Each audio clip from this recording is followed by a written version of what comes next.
Thanks for joining us on the Future Food Show. We're excited to have Trevor Williams as the guest for today's episode. Trevor Williams is a former high school agriscience teacher turned podcaster that started the Farm Traveler podcast back in 2019. Farm Traveler has one goal, that being to connect consumers with farmers, ranchers, and entrepreneurs in the agriculture industry. Trevor has published over 150 podcast episodes, educational videos, and farm tours on the Farm Traveler YouTube channel, and produces 2 other agriculture-focused podcasts. I've been a guest on the Farm Traveler myself and always enjoy speaking with Trevor. Let's jump right in. Thanks for joining us on the Future Food Show. We're really excited to have Trevor Williams on the show today. Trevor, welcome to the show. Alex, great to chat with you again, man. It's always fun to be on the other side of the microphone, so this is super fun. Absolutely. And for those of you who are listening, I was recently on Trevor's podcast, and it was actually quite a funny story on how we actually got acquainted. Yeah, I was trying to find out information for my podcast, Farm Traveler, about hey, who can I interview that knows a thing or two about cultured meat? Because I know absolutely nothing about it. And so I shot out a tweet into the void, and then you tweeted back, and I was like, hey, Alex, let's have a chat. And so you came on the podcast and really opened my eyes to everything cultured meat. And so it was great. Social media gets a bad rap, but sometimes it helps build great relationships. So here we are. Well, one thing I'm really excited about this podcast episode is that I'd love to actually share with the audience a little bit about the world of podcasting as well. But before we get into that, let the audience know about your podcast, how it got started, and what it's really all about. Yeah, man, that the podcasting rabbit hole is going to be super, super long. That's great. I always love chatting about that. But yeah, so I actually graduated from the University of Florida with a degree in agriculture, education, and communication. And so I taught for 2 years and then got super burnt out. And then I transitioned to software work and did that. But I really missed being an active part in agriculture. And so I started a blog, which was just Farm Traveler. And then at about 2018, 2019 is kind of when the whole podcast boom started. And my wife was like, hey, you should start a podcast. And I was like, I don't know. I don't know how hard it is, what the barrier for entry is for that. And so I looked into it, and it was a lot more simple than I thought. I was like, hey, I can do this. And so started it. It was really simple. I first interviewed people, just kind of farmers and ranchers that I knew. The whole premise of the show, Farm Traveler, was, I want to interview people, learn more about where our food comes from. And actually, you hear this phrase a lot in agriculture. We want to bridge the gap between farmers and consumers. But really, I wanted to build relationships where farmers and consumers could support one another, really build trust. And if you're a consumer, you could support a farmer in your state or in your community, and kind of going off of that. And so it's been a really fun ride. I've interviewed people all over the US, Canada, the UK, Saudi Arabia, Australia. I interviewed one farmer in the UK. They actually have a milk vending machine. And this was one of our earlier podcasts. And they, instead of collecting it and shipping it off to a distribution company where it then goes to market, they actually have a processing facility on site where they put it in a vending machine, and then local villagers can come up and buy milk directly from the farm, which I think is super cool. So yeah, it's been super fun. I've interviewed. Also, I should probably touch base on this. The name Farm Traveler comes from my favorite show on Travel Channel, which was Booze Traveler. And so on there, the host, Jack Maxwell, travels around the country, around the world, interviewing people about local spirits, local drinks. And we're actually lucky enough to have him on the show about 1.5 years ago. So that was super fun, and talk with him about his background and his new endeavors and stuff like that. So that's kind of the whole spiel on the Farm Traveler podcast, I guess you could say. Wow, that's cool. And I didn't know that the original kind of premise was kind of based off of another show. And did you say booze, like alcohol, right? Oh, yeah. Yeah, his show, I don't think they're doing any more episodes, but I think it was 4 or 5 episodes on Travel Channel. And he would travel across the Florida Keys, Texas, Guatemala, China, and just kind of highlight anything that's kind of interesting. I remember one really interesting episode. He traveled to Mongolia and was traveling with some farmers there. And one of their favorite beverages was fermented yak milk, I think.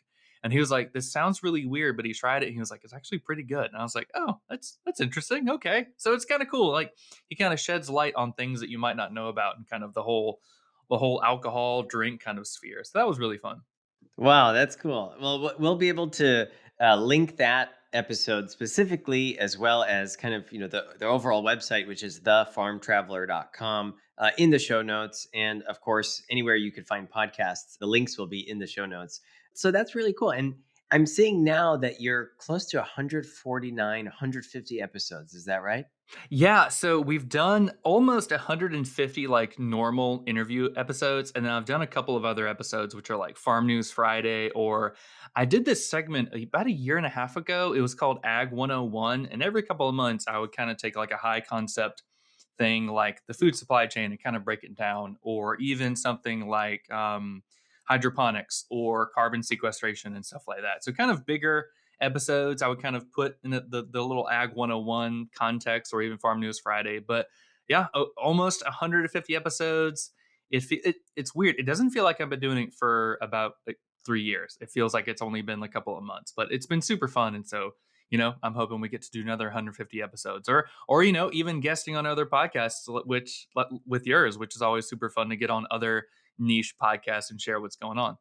Well, it was an honor to be on the Farm Traveler podcast, and it's really exciting to have you here. I want to really ask you about, really get this out of the way and ask you about the topic of cultured meat. Before that tweet, was that something that had ever come up when you were talking to farmers that are, either cattle farmers or other type of farmers, any type of farmers? Did it ever come up before kind of that tweet or that time? Honestly, it might have only come up once or twice. I would say the biggest thing right now is plant-based meats are really coming up because, I mean, they're really popular in the past year or so. They've been surging. I mean, you've got Impossible, Beyond Meat, all that other plant-based proteins. But yeah, I didn't really hear about it until a couple of months ago, which, I mean, being in agriculture, I've known it was a thing, but I really didn't know how far along it was, and that, we're actually producing things that you can eat, like fake fish, or not fake fish, but like cell cultured fish or something, stuff like that. And I, so I like that correction there. yeah, yeah, I was like, nope, nope, not fake meat. Which, I mean, honestly, that's still like a huge misconception. This was a really funny thing. I posted on Instagram, when I was promoting our episode that you were on, and I was like, "Hey, what do you guys think about cultured meat?" Like, just asking followers and everybody on Instagram. And of course, the hashtags always bring you anybody that follows that hashtag. And so I put a bunch of different interesting like meat, fake meat, cultured meat hashtag stuff on there just to kind of see what would happen. And a lot of people were like, I don't know, like I didn't know this was a thing. And so I feel like right now, at least from like the consumer perspective, that we're kind of at that point where we were a few years ago in terms of like plant-based dairy milk, because at first consumers were like, I don't know, I don't really trust that. And now, you see it everywhere. Oat milk, almond milk, everybody's much more accepted of it because, we've been exposed to it. And so I feel like right now we're kind of at that point with cultured meat where consumers are like, I don't know, I just learned about it. But maybe in like 4 or 5 years, I really think it's going to be something that, oh yeah, like I had some cultured meat yesterday. So it's very interesting, this space, to kind of see how it evolves. That's for sure. And I mean, even when I had you on, I had no clue about all the processes and stuff that's been going on. So it's really interesting to kind of see, I don't know, how the technology is developing and really how viewpoints are slowly but surely changing on it. You brought up an interesting point that, using like the fake meat hashtag actually kind of allowed people to think about it more or look into it more. And, as an industry, we try not to use the terms like lab grown meat or fake meat, or, even cultured meat or clean meat, all these other terms that are being used oftentimes are kind of dismissed. But in the, at least in the data that we look at, terms like artificial meat, synthetic meat, even fake meat, these are the terms that actually people are using to try to learn more about these technologies. And if you search things like synthetic meat, you do actually end up going to some of these cultured meat companies. So it's interesting to kind of see that actually brought about some reactions on Instagram. Yeah, and it's so interesting to kind of see how this terminology really affects things. I mean, I've interviewed a bunch of dairy farmers, for example, and I mean, I totally see their viewpoints, but they're like, plant-based milk isn't milk. It's its own thing. It's almond milk or it's almond juice or oat juice or whatever you want to call it. And so I feel like a lot of people sometimes really get strung up on the phrases instead of actually like diving in and learning more about it.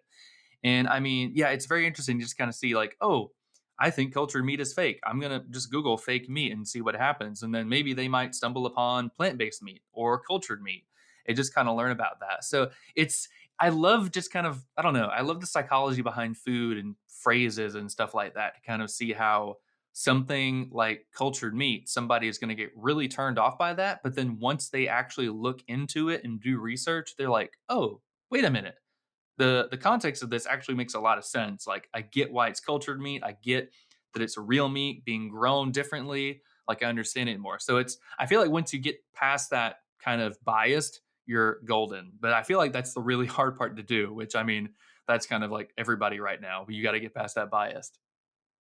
You talk to people that are farmers or in the farming and ag industry. You mentioned that plant-based meat is one of those trends that's kind of coming up. What are some other trends, maybe not necessarily related to meat? What are some other trends that are coming up in this, in the farming industry?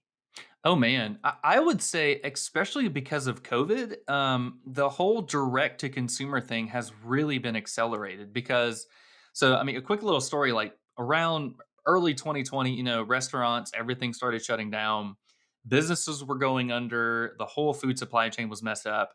And for example, like if a restaurant has a contract with the farmer, that farmer is usually only going to sell that produce to that restaurant or to that grocery store. Well, when those restaurants shut down, those grocery stores shut down, there's really nowhere for that food to go. And a lot of people were saying, like, oh, well, why don't they just donate it to food banks? Well, if you're a farmer that has like 1,000 acres of squash, it's going to be really hard to donate millions of tons, or I'm sorry, like hundreds of tons of squash to a single food bank or even just a couple dozen food banks. Like that's going to be really, really hard to do. And especially something like milk or meat where it's got to be refrigerated, there's a lot of barriers right there. Like a food bank is only going to have like one or two fridges, maybe a couple freezers. Like they can't fit all of that produce. And so, what a lot of farms did, especially down here in Florida, I saw a lot of it. There was a squash and cucumber grower that was like, "Hey, the restaurants that I ship to are shut down, so I'm just going to open it up to consumers to drive in." So he was like, "Hey, on Saturday at 9 a.m., come in, get a box of squash and cucumbers for like $10." And it was like, I don't know, 20 or 30 cucumbers and squash per box. Like it was a large amount of food. And he shared a picture on Facebook, and there was like a 2 mile long line of cars ready to buy directly from him. And so it was, Drive-through style. yeah, yeah, drive-through style, exactly. And I mean, it was so great because he is like making more money because he's not having to go through distribution companies, processing companies, and sign contracts with everybody. And consumers are getting cheaper produce directly from a farmer, which is amazing. And I thought that was so cool. And there's so many businesses that did that because of COVID, not because they wanted to capitalize on it, but because they had to do it or else they were going to go out of business. Like they did it as a means of survival. And there have been so many companies now that have really I mean, instead of just changing their business model, they are doing that on top of it. So they might still be selling to restaurants and hotels and other tourist destinations or grocery stores, for example, but they're also capitalizing on selling direct to consumers, whether that's through subscription models or you pick operations and stuff like that. So it's been really cool that, I mean, the whole COVID was horrible and it's still going on, but there's been this huge win for farmers and consumers because, I mean, you had a means, you had to do it, or your business was going to go under. So it happened, and now it's been a success story that really I've seen throughout the United States and even the world. So that's been a trend that I've seen lately that's been pretty amazing to follow. That's interesting, and I think you said it well that it wasn't just the farmers that were making that change to be able to do that, but it was also a shift in consumer mindset to say, you know what, I can do this now, or I should do this now because we're things are changing now. I'm scanning QR codes on menus and all sorts of things. People were more willing to integrate with technology to kind of get what they wanted. So I think that makes it's a very interesting point. And traditionally, when you're selling to some of these big buyers, they don't give you a very high price for it, and they want really large volumes, and they're actually very picky about what they're looking for. So, do you think, we've often heard that these small time farmers are starting to get weeded out, right? For lack of a better term. Do you think that this kind of shift in technology, maybe due to COVID, will give these small farmers another chance?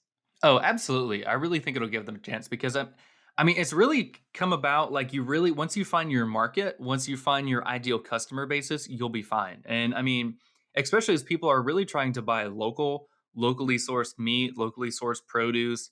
I think as smaller farms are really able to kind of use any sort of technology that's available now, it'll really help them be a success story. And I mean, even I forget the name of it, but there's some app coming out in a couple of months. I was doing research and I saw it, but the app basically it categorizes every farm around you and it tells you if it's like if it has any agritourism opportunities for you. And so that technology is huge. Like if you want to go and pick blueberries at a small mom and pop blueberry farm, and if they're able to find this app and put it on there, you can do it. And I mean, that's huge for the consumer, it's huge for the farmer. And I mean, it's been really cool to kind of see, I guess, just kind of the meshing between Silicon Valley developing all these new technologies and a lot that's been developed in the past couple of years focused on agriculture and really how consumers are doing that. I mean, like take Instagram for example. Because of that, you can literally go on Instagram, like we were talking earlier, look up any hashtag. Like for example, let's say I want to look up avocados, so I look up an avocado hashtag, and I can see avocados being grown in the field and like what it looks like on avocado farm. Like that's a huge tool, and if you combine that with maybe that UPick operation app where you can find local agritourism, that's going to be phenomenal. So I can find fruit, meat that I like that's local, and I can go there and I can learn about it and I can support that farmer. Like that's huge. And I think more and more technology is going to be developed as we kind of focus that. And especially as both consumers and farmers want this relationship right now, which I think has been really cool. Is very interesting about UPick specifically, because one of the reasons I think a lot of farms don't do UPick is because of the liability, right? They're, we don't know what kind of insurance to get. But if this app kind of like your Airbnb comes with insurance, so you feel safe to kind of rent out your place. If this app also provides like that insurance kind of safety net, I think this could be huge. That's super cool. Oh yeah, I mean that's a huge thing. Like nobody wants to have a goat farm and then you have consumers out and then the goats trample them. I mean that's no good. That's a lawsuit waiting to happen. And I mean even think about the tractors, the trailers, if you do hay rides, all the thousands of dollars of machinery. Like that's a lawsuit waiting to happen if something goes wrong. And so I don't know if that app in particular has stuff like that, but I'm sure it would have to just at least something that's like, hey, if you want to partake, you've got to have some sort of insurance. Here's what you can do. Here's where you can go. So yeah, I mean that would be a huge, huge thing. I actually interviewed somebody a few weeks ago. They're out in Jacksonville. They're called Congaree and Penn, and they're a UPick operation, agritourism hotspot. And they actually do goat hikes where you can go out there, see their goats, and go out on hikes with the goats. Which I mean, it's so cool. I would pay like a great deal of money to go on a hike with a goat at a cool farm. That's such a cool premise. And so a lot of people have been doing that lately, which I think is phenomenal. That is cool. And yeah, I would pay to do that too. That sounds awesome. So, a big group of our audience is on the animal welfare side, pursuing plant based diets. And when you look at organic farms, a lot of these organic methods of kind of creating organic produce requires things like fish fertilizer and really kind of non-vegan things. Can you comment on, how that kind of is a dynamic? Has anybody, talked about that? Is that something that has come up?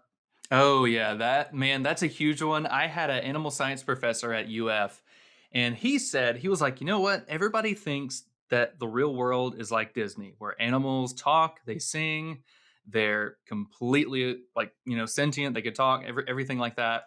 And I mean, that's cool. And I mean, anytime you talk about, people that are organic or plant-based, it's all about taking care of the animals and making sure they're, fat and happy. And I totally get that. Like, I don't think anybody in traditional agriculture, and especially anybody that really respects their meat, would disagree with that. Like, even if you eat meat, you should have the utmost respect, the utmost care for that animal. But yeah, I mean, especially when it comes to organic, like a lot of people think it's just just grows naturally in the field, and like people are just going out and foraging for organic celery or organic garlic and stuff like that. But there's a bunch of really good posts that you'll see from farmers that grow organic, and they're like, you know what? We grow organic because we think it's more in tune with nature. But the reality is we still have pests to take care of, whether or to eliminate, whether that's bugs or rabbits or crows or anything like that. So to ensure that we have a safe food supply for humans, sometimes we've got to take care of animals. And that sucks. Like, I don't think you'll find a single farmer out there that will say it doesn't suck. Like it does. And I mean, that's honestly just a fact of the matter. And I mean, it's interesting because of things like vertical farming, where you grow crops indoors away from pests, and then even things like cultured meat. We could potentially eventually get away from that, get away from actually having to take care of pests, to take care of insects and stuff like that. And so, I mean, I think just because maybe they have an organic diet or plant based or anything like that, it doesn't mean that their diet is going to be cruelty free. And I mean, it's just kind of a fact of the matter. It's not making anybody look bad. We've got to understand that, we as humans, we cannot create our own food supply. We can't create our own energy.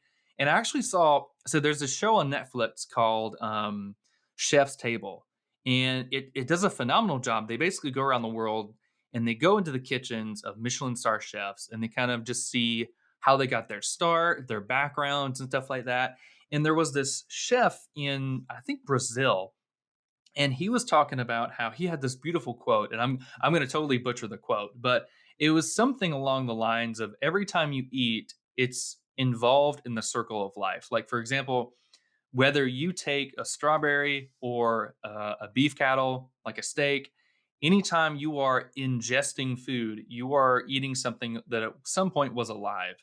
They created nutrients themselves, and we processed it into something that we can eat, so we can have our own energy, so we can do stuff. And I thought that was really cool because a lot of people don't really think about that. They just think as plants, don't have feelings, aren't alive and stuff like that, but they are. I mean, for example, that chemical smell after grass is cut is a pheromone given off by grass, and it's the grass basically saying like, hey, we're being attacked, come help us. So grass is alive. If grass is alive, I'm pretty sure strawberries are alive, or bananas or whatever. So it's this whole thing, and I'm sure I'm rambling because this is something that I think a lot about, that a lot of people kind of have mixed emotions on.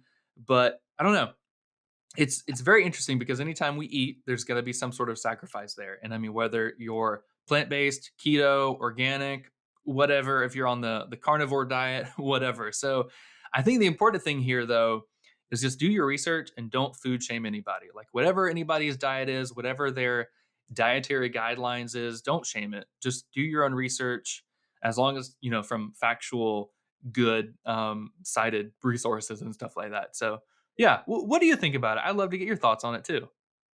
Well, I was gonna say we can definitely open up this can of worms, or maybe maybe can of strawberries. Yeah, there you go. This is um, a big old can of strawberries. I think for me, and for anybody listening, I've talked to a couple people within the industry specifically about this. But for me, within the animal welfare movement, there is this idea of, the term is sentientism or something like that, and it's essentially that every sentient being should be on this kind of equal playing field. And the discussion often comes up when it is related to, actually, mostly specifically, bugs, right?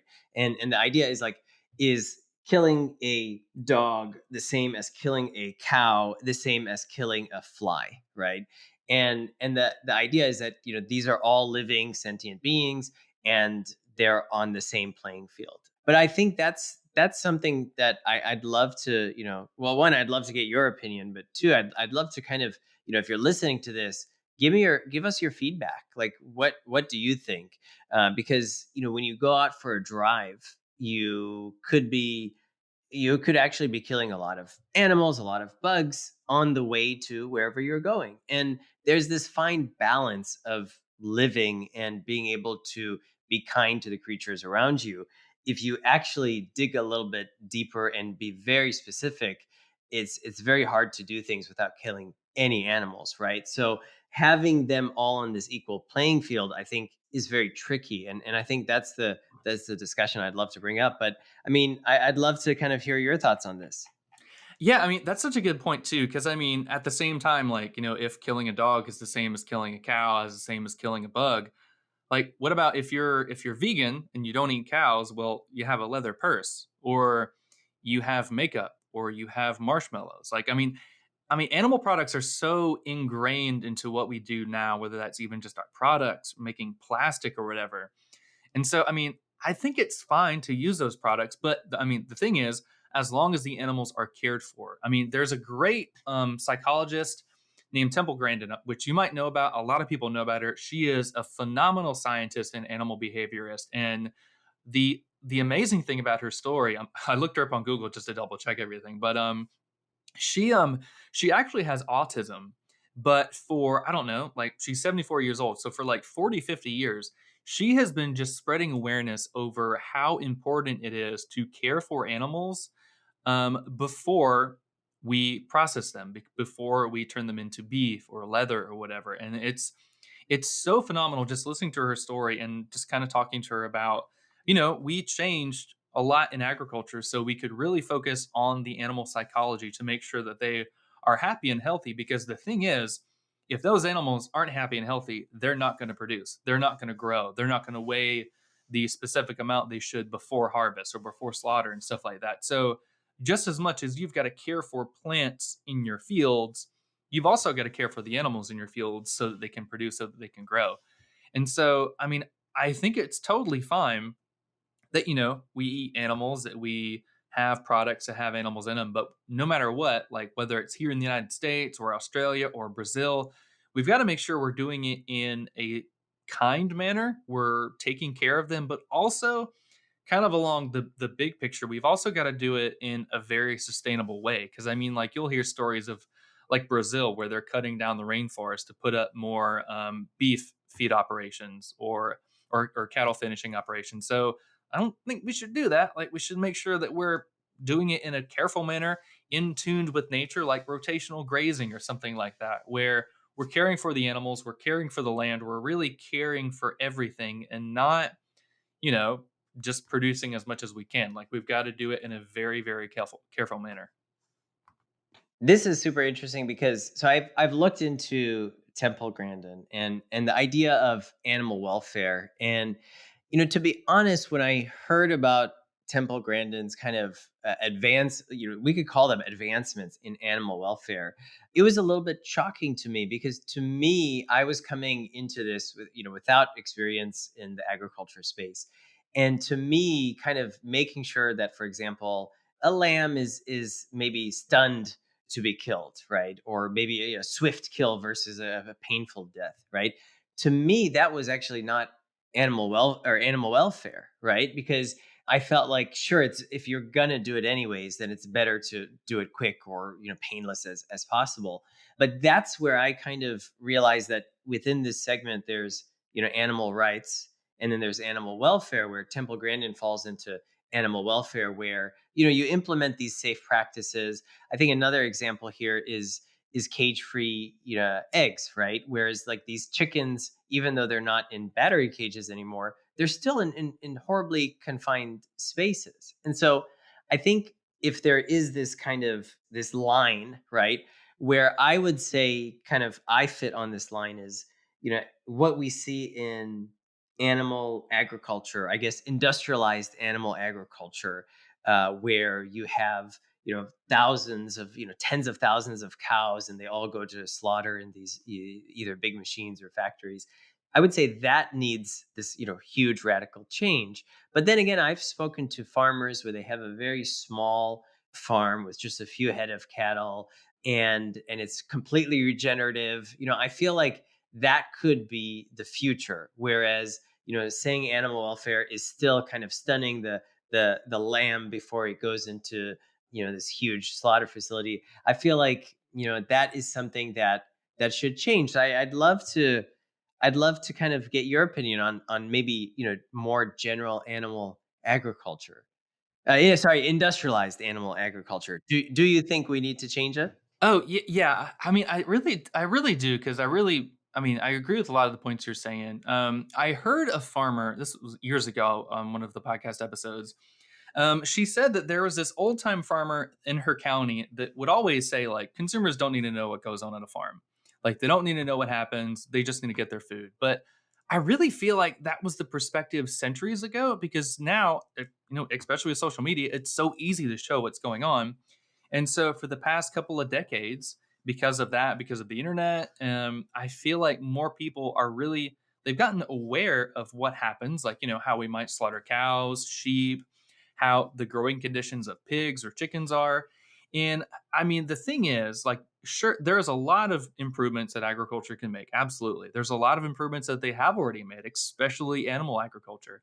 But I mean, kind of what you're getting at, like, there's so many people that rely on farmers. Like, I think it's something like the average farmer feeds like 45 or 55 people a day, because so many people are removed. And because of that removal, farmers have got to do so much to produce so much. Like, there's so many things that they've been doing for 40 or 50 years that they just did to answer, we've got to have X amount of cows processed this year so that we can supply, our distribution company or whatever. Like, we've got to meet those numbers. And to do that, we've got to do X, Y, and Z.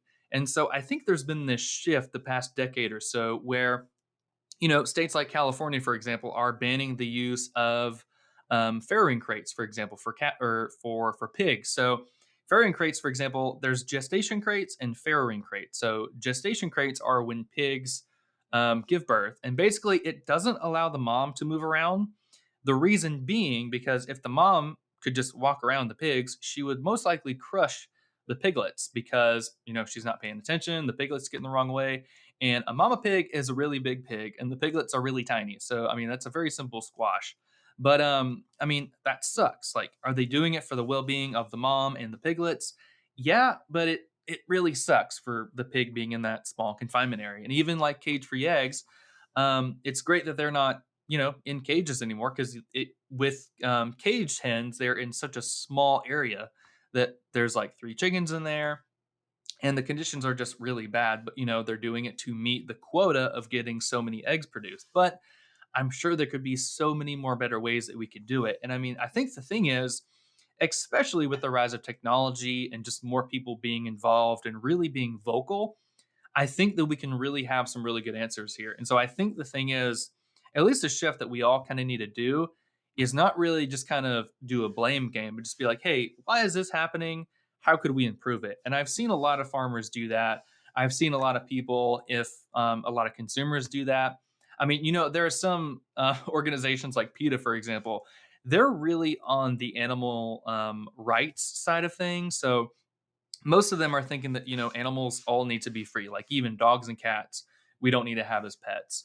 But a lot of I feel like 99.99% of people out there are like, you know what, it's okay whether you have dogs or cats as pets, or if you eat beef or sheep or whatever. We just need to make sure that they are all safe, they're all happy, they're all healthy, they're all cared for.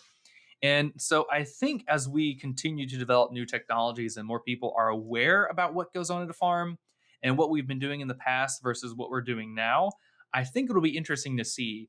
And especially, I really hope it drives more people to be actually farmers and ranchers, where you can have, a buddy down the road that raises 20 cattle in a very regenerative manner, and he just sells to his friends and family. Like, I think that's phenomenal, whether you're in, New York, Florida, Mexico, wherever. Like, if you can do that, if more people start producing, I think you'll see this whole system change, hopefully.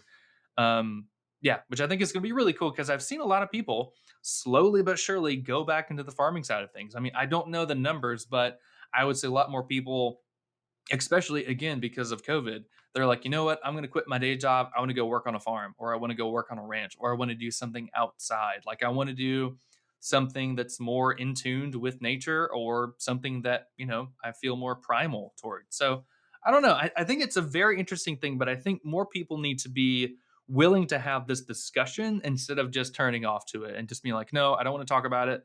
I'm a rancher, I know what I'm doing, or I'm an animal rights activist, I know that what you're doing is 100% wrong. Like, I think we all just need to be a little bit more willing to have those discussions, even if they are a little bit uncomfortable at times.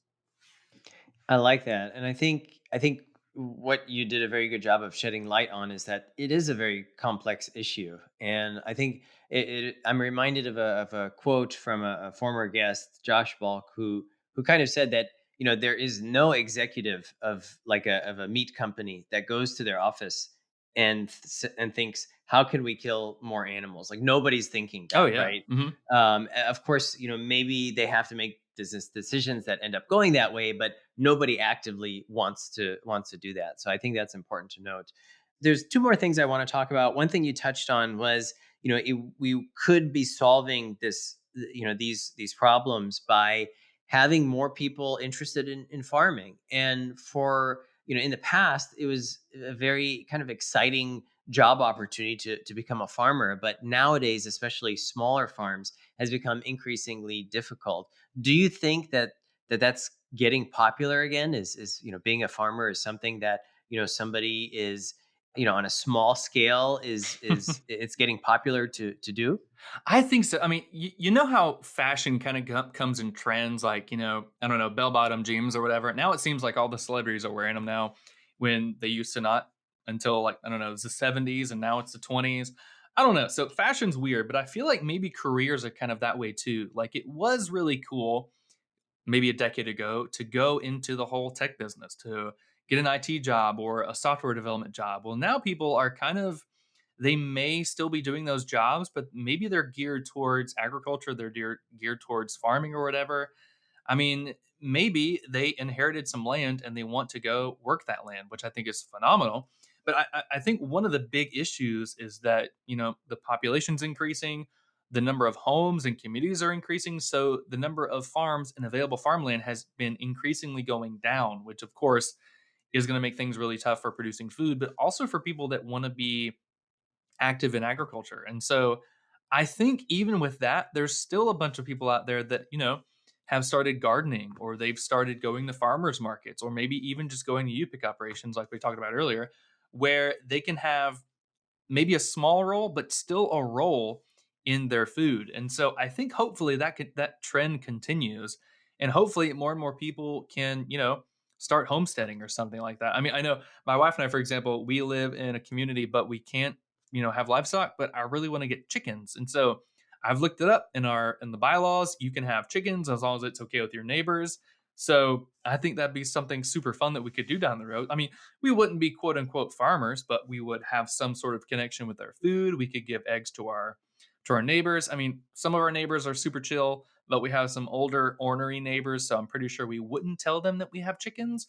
But luckily, I have looked it up, and there are several varieties of chickens that don't, cluck. They're very quiet, so I'm gonna have to get those. So yeah, I think it'll be interesting to kind of see that people, they want to go outside. They want to have different careers. They want to do something different. They want to do something, they want to rebel against the machine, I guess you could say. They want to, I don't know, be more natural, be more outside. So we'll see how it goes. I'm very excited to see what happens.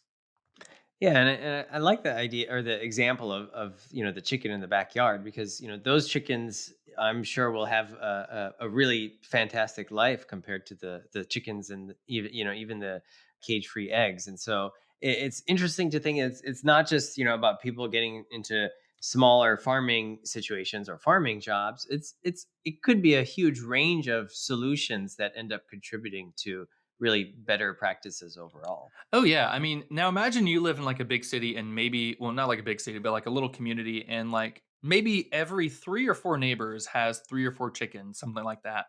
I'm sure that would be more than enough eggs to supply for that area. And I mean, it's not like we need to do it to eliminate chicken farmers? Like, absolutely not. But that would free up a lot of poultry growers, whether they're growing just chickens or growing for eggs.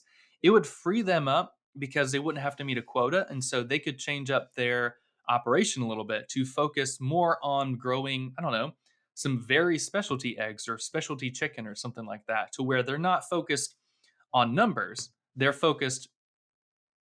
able more to focus on the quality of those chickens. Because I mean, like for example, I've been following a farmer in Canada. His name is Pete, and he's got a huge pullet operation where they grow chicks until they're big enough to go to a facility where they can then pack on the pounds until they're processed. So he has them for I think about 6 to 8 weeks. So if more people started growing chickens at home for eggs and for meat, he would have a smaller quota he would have to meet. So he could really focus on small flocks instead of these huge flocks that are like tens of thousands of birds or something like that. So it'd be really interesting. We could really lighten the load on the agriculture industry where they could do more research, more focus on things that are being done instead of just, the sheer massive amount of volume that they're trying to meet right now, which is really hard. That's a really hard balance between meeting your quota, having high numbers of items versus the care and the quality of the animal. So I think that'll be interesting. I mean,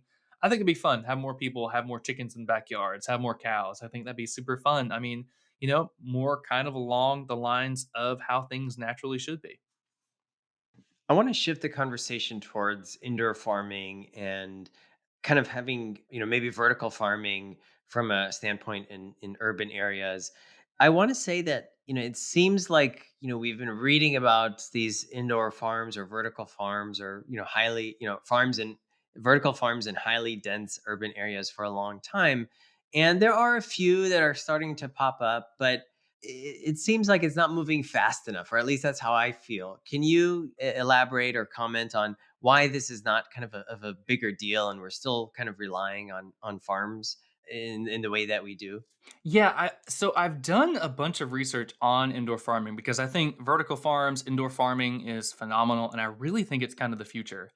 But the thing is, of all these multi-million or billion-dollar companies like Aero Farms, for example, there I don't think more than like one or two have actually turned a profit, because right now they're really just investing huge amounts of money to build the facilities, to develop the technology.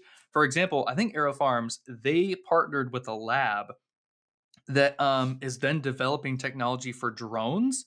So you're going to have these huge indoor growing facilities with like 2 or 3 stories worth of vertical farms. So it's going to be really hard for a person to climb up those systems to check all the plants. So they're developing drones that can fly around to check the crops to see how they're doing, if any plants are malnourished or something like that.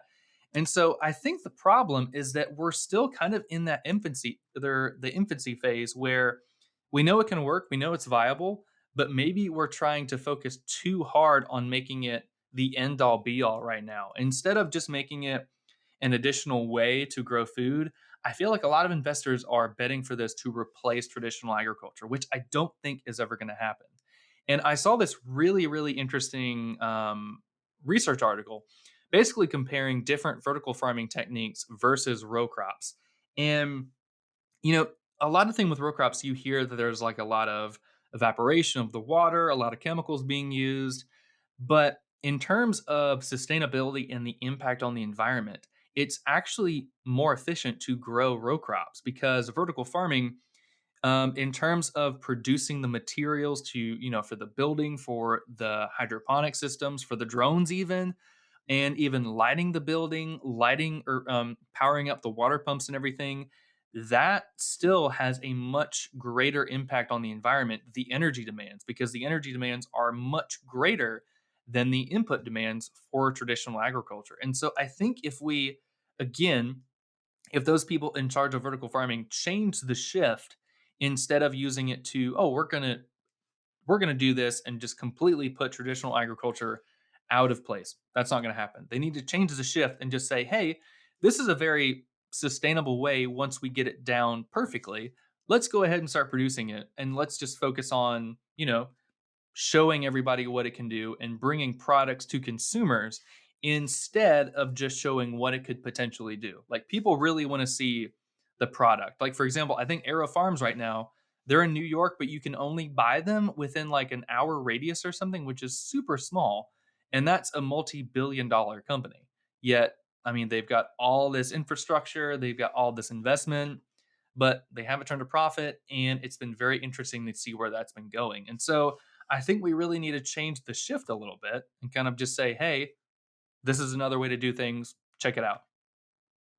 That's right. And I think there is an indoor farm near where I live called Gotham Greens. And, I don't see their product. I've seen it on store shelves before, but it's not that accessible as you might think. So it's definitely interesting. Well, Trevor, the time has, flown by very quickly once again. You can learn more about Trevor on LinkedIn and also the podcast at thefarmtraveler.com. Trevor, do you have any last insights for our audience today? Man, I would just say continue listening to the Cultured Meat podcast, a Future Food podcast. I mean, I've been binging your episodes lately, and I think it's so cool because your listeners are really getting a behind the scenes look at an evolving technology that in like, I don't know, 3-4 years is going to be all over the place. And so I think you guys are giving them a great behind the scenes look and to really just kind of stay the course and kind of see what's been going on. And yeah, I've been enjoying your episodes, and it was great to come back on and chat with you. It was fun having you on my podcast, so always fun to collaborate. So excited to see where your show goes, man. And also excited to see where Cultured Meat goes. As soon as someplace here in North Florida has something where I can try some cultured meat, I'm going to beeline over there and I'm going to try it. I'm going to let you know how it is. I think it'll happen sooner than you think. I hope so. Fingers crossed. Trevor, thank you so much for the kind words, and thank you so much for being on the show. Absolutely. Thanks, Alex. Appreciate it. This program was produced by H Media. See you soon.